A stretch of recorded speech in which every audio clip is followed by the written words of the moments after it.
This is the Double Ed Podcast. I'm Kelly Davis, founder of My Melton and part-time television star. And this podcast is dedicated to telling you guys all about Melton and a few stories about my experiences running the campaign and living, working and socialising within the small market town of Melton Mowbray, aka that place that the BBC said is the worst place to live if you're ages 16 to 26.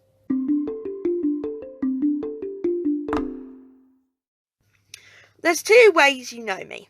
Way number one is the founder of My Melton, a campaign I set up following the BBC Newsbeat's 2019 report that stated that Melton Mowbray was the worst place in the whole of the UK if you were ages 16 to 26.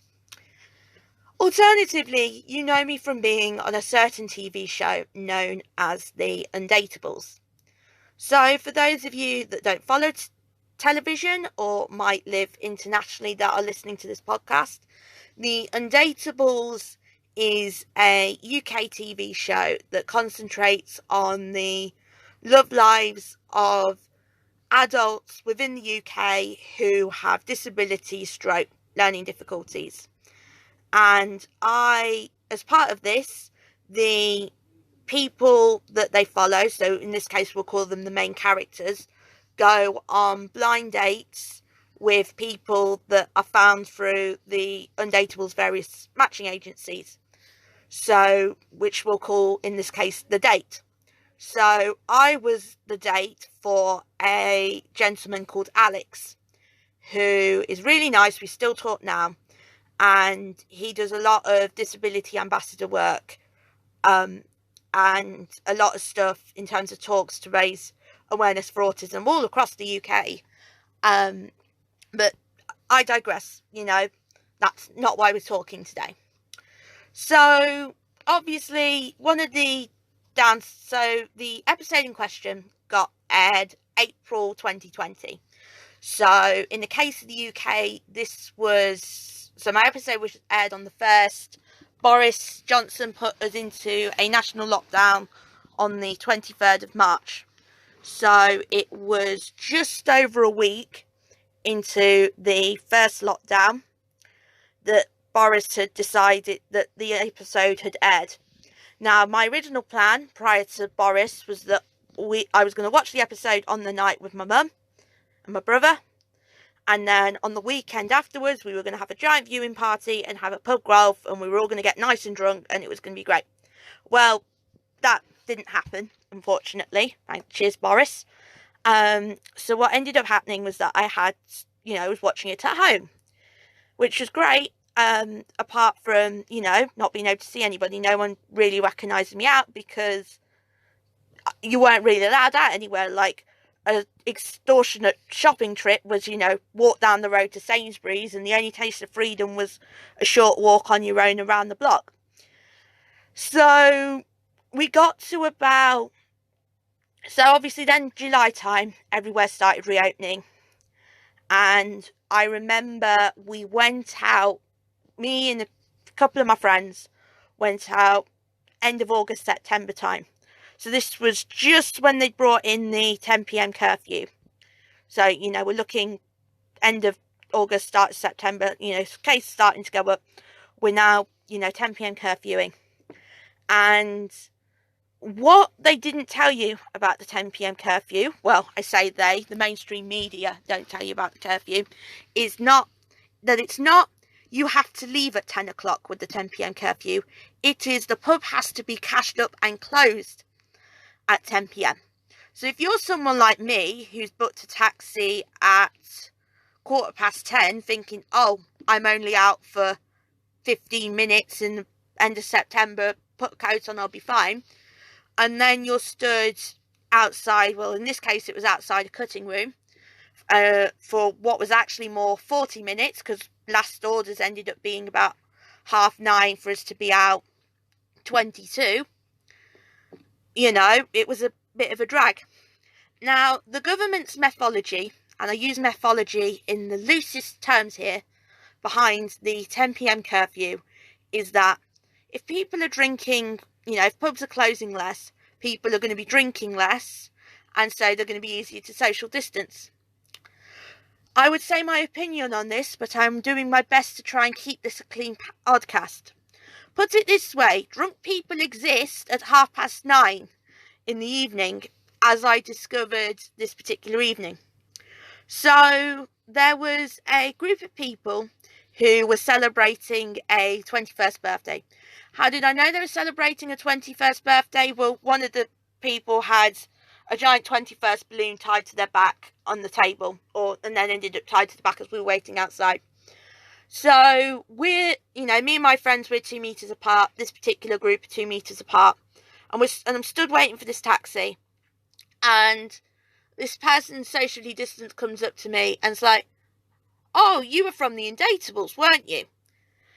So I'm there like, yeah, hi, way up, hello. Didn't expect to be recognised in September when my episode aired in April. And then they insisted that they wanted to have a photo with me. Now, I insisted on the social distancing here for 2 reasons. One, because if I, God forbid, caught corona, I would be a dead woman. If I caught corona and brought it back home, I would be dead.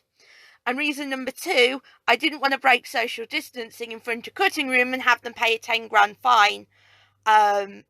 Because Tom is cool and I do a lot of stuff with cutting room. Well, when they're open, I do a lot of stuff with cutting room. And, they're one of the places I don't want to close down. So, we try and keep, we want to keep them safe. So I end up getting this particular person to, 2 meters away from me. And then their drunken friends taking a wide landscape photo to make sure that the pair of us are in. And I go to this person, louder voice, projection's quite easy in that regard. You're not going to remember this in the morning, are you? Bear in mind, this particular person was relatively paralytic at this point, God bless their souls. And lo and behold, he's like, "You're right, I'm probably not." And then one photo later, they were on their way, and I caught Claire's taxi back home and was tucked up in bed by about 10:10. I don't know how that's going to work when night clubs and that are back to normal, because at this point I'm normally asleep by 11 o'clock thanks to the curfew clock. So I don't know how that one's going to work.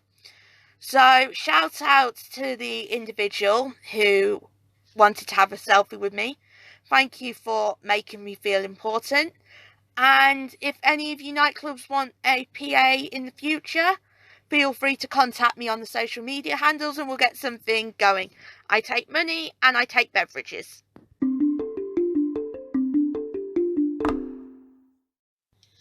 This week's unpaid business spotlight is the Harbour Hotel. As I said in my previous story, I ended up watching my episode of the Undateables at home. And one thing that made that really easier was the Harbour's delivery service. Now, alongside their fantastic Indian dishes that you probably know them very well for, they also have a £15 set menu featuring common pub grub. My personal recommendations are their beautiful duck spring rolls, their barbecue chicken from Maine, and their toffee apple bread and butter pudding. And not only is this now a set menu that can be collected, but they've just announced this week that this set menu will also be available for delivery. So that's £8 for one course, £11 for 2 courses, and £14 if you want to have all 3 courses. Portions for the starter, main and dessert are incredibly generous, and I've always had high quality food there, regardless of whether it's their traditional Indian fare or their fantastic pub grub. So if you're thinking of a new place to try for takeaway, make sure that you give the Harbour a call, and make sure you swing by there when they reopen, as they've just renovated their bar and they have a fantastic array of cocktails available, including my personal recommendation, which is their beautiful Long Island iced tea.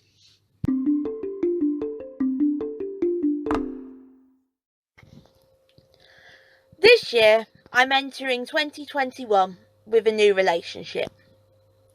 My boyfriend and I have been seeing each other since about early to mid-August, and went official end of August, start of September.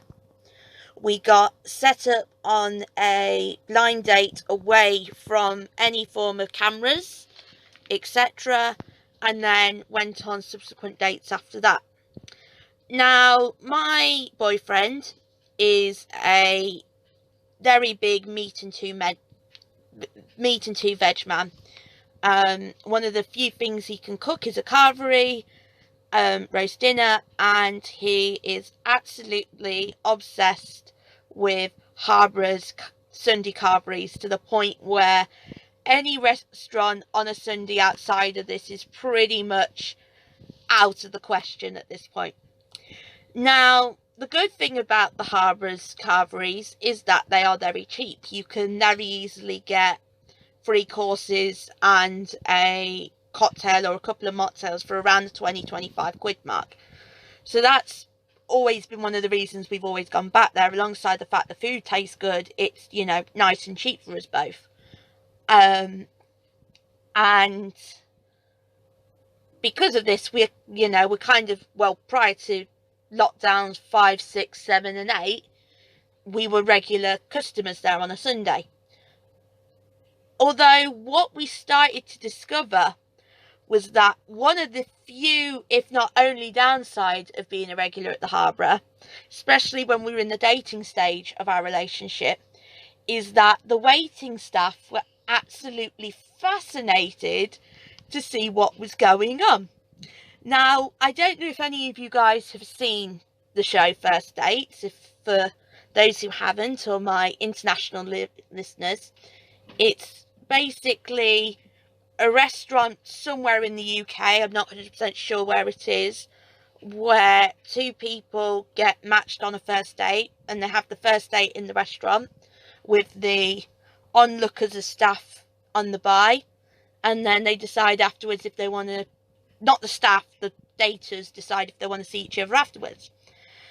And I always thought that the fascination with dates on a restaurant was always merely something for television, until my boyfriend and I started to develop our dating history, our dating relationship and our relationship in that regard. I have never met, in my 26 years of living, a business that is that fascinated by by any form of relationship that I've been in. Now, that's not saying that the staff are bad, far from it. The good thing about doing the My Melton stuff is that the staff all know me quite well, and they knew my boyfriend quite well, because prior to him going in the carveries with me every week, he'd go with his mum.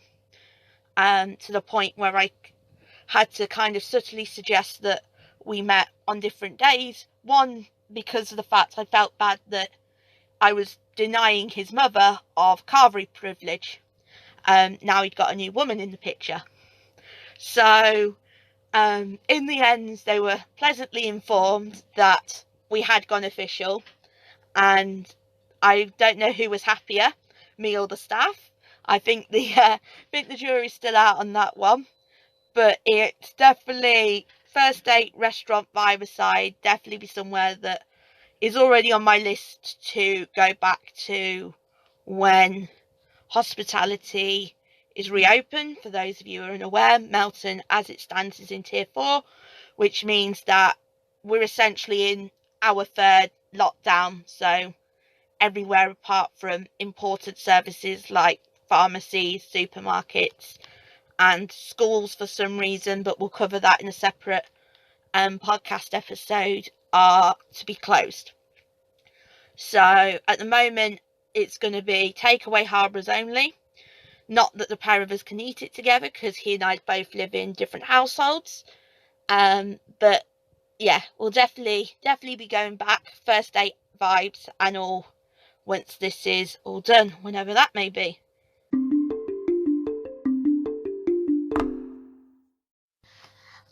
And that concludes another episode of the Double M podcast. If you want to hear more about the My Melton campaign, you can follow the My Melton social medias. We are on Twitter on My Melton 6.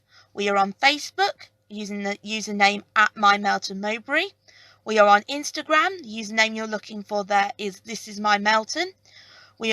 It's also on TikTok, where we are My Melton. And then also the My Melton YouTube channel, which is My Melton.